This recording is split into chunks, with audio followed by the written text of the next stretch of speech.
Hi, I'm back again, second video, and I thought since I'm at home bored doing absolutely nothing, and since I didn't go to the basketball game, might as well make a video about basically what my best friend said earlier about relationships and crushes and relationships with your best friend and whatnot. But I guess back to my crush, since she already described it. I'd just rather not have him know just yet, I guess. Unless it's like that right time, then I'll tell him, but I'm not one to just be forward and bring it out and be like, hey, I like you. No, I don't want him to know that, especially because we're so close as friends. That's another thing too. I don't want to just be like, hey, I like you, and then him be like, no, it's gonna, I don't want that. So I guess I'm just gonna wait it out, and hopefully he'll be man enough. If he does like me, hopefully he'll be man enough to be like, okay, I like you. I'm like, hey, I like it too. Oh, it won't happen like that, but yeah. But I guess you could say I'm scary when it comes to stuff like that. At least with friends, with close people I know, then yeah, I won't really. There's the friendship at stake that I don't want to be like, hey, and just ruin, because we've been friends for so long. But yeah, next subject, I guess. So, infamous relationship topic. I guess you could say I haven't always had like the best choice of guys. I've always looked at guys, well, when I was younger, I always went for the guys who were like gangbangers or drug dealers, or who were just like the bad boys. But I guess once you get older, you start to realize like that's not the kind of guy you want, because you of course grow feelings for this person. So if he's going to jail and he's getting suspended from school and expelled from school and kicked out of his house, and he's not going to school and he's getting bad grades at school, like that's not something you want. You want somebody who's smart, who's athletic, who's worth your time and worthy enough to meet your parents and all of that. Unfortunately, I brought someone who honestly wasn't worth my time to my parents, thinking, hey, he really does care about me, or hoping anyway, because I was stupid enough to be a faithful girlfriend while he went to jail and got himself in trouble and got kicked out and moved to Fontana and stuff like that. Like, I was still, and we were only together 3 weeks too, but I guess I thought I cared a lot about him,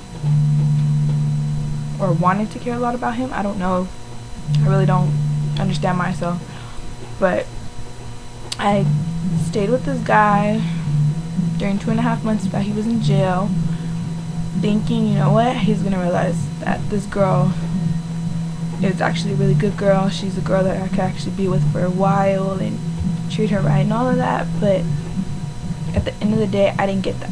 I got lies told to me. I got cheated on, and he was just manipulative and just made me think like I was dumb or I was crazy for believing he was cheating on me. Like, I kind of figured it out piece by piece by piece, but every time I confronted him, he was always like, no, I'm not cheating on you, like, really?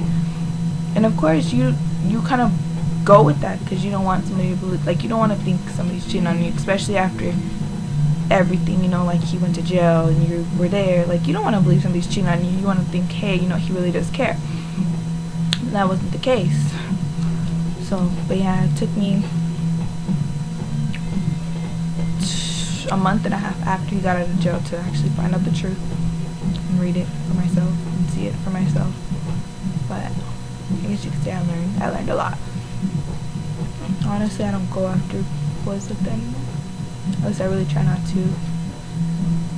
Who in and out of jail and gang banging and all of that, because it's just like, no, it's not worth it, and then they tell you, oh, I'll get out of it for you, and I'll stop doing drugs for you, and then what happens? They make these promises to you, go to jail, and then they're sending you letters talking about, babe, I promise you, if we're still together, I'll make this change for you. No, it's a constant, I promise, but it's like you never see any action taking place. Okay, I guess next topic, relationships with your best friend. I think every set of boy-girl best friends have had or have some attraction to each other. So it's something, I don't know. I think every set of girl and boy best friends have had some type of attraction. I know I have.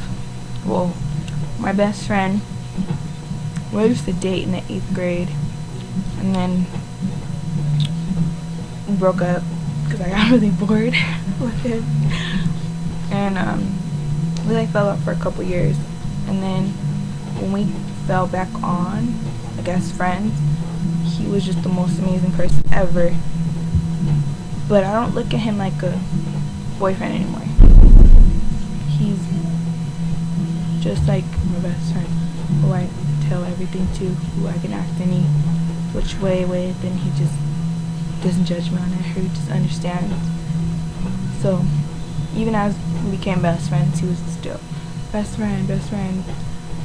You know, if I was your boyfriend, I would treat you right, and blah blah blah blah.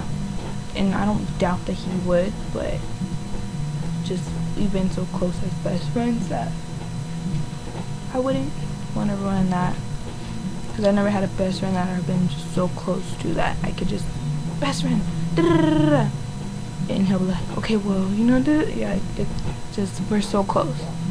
So it's like if I was to date him and then we would break up, it'd just be like on a different level. I wouldn't be as close. So basically, like my best friend said, she didn't go with hers and I didn't go with mine. But I mean, I've had other best friends. Yeah, at a point in time I had like 5 best friends at one time. And I think I've always had something with all of my best friends. Either we dated before, broke up and became best friends, or we were best friends and we got that attraction towards each other. It was always something like that. But then I like dropped all those best friends and I have one guy best friend who I wouldn't trade anything for the world because he's amazing.